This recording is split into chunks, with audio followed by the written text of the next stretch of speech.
చలం సాహిత్యం అనేది మనకు చాలా విశిష్టమైన సాహిత్యం తెలుగులో. నేను కూడా 60s నుంచి పుస్తకాలు చదవడం ప్రారంభించాను.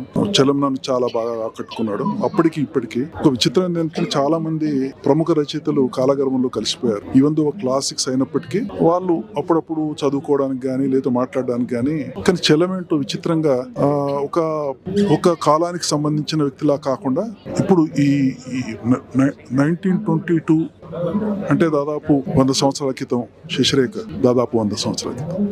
సో అక్కడి నుంచి ఇప్పటి వరకు ఒక ఏదో యూనివర్సల్ థాట్ అతని లోపల, ముఖ్యంగా స్త్రీ పురుష సంబంధాల మధ్యన ఉన్న సున్నితమైన విషయాల పట్ల ఆయనకున్న ఒక గొప్ప దృక్పథం దీంట్లో చాలా గొప్పగా ఆవిష్కరించారు ఆయన ఆ నాయకుల గురించి.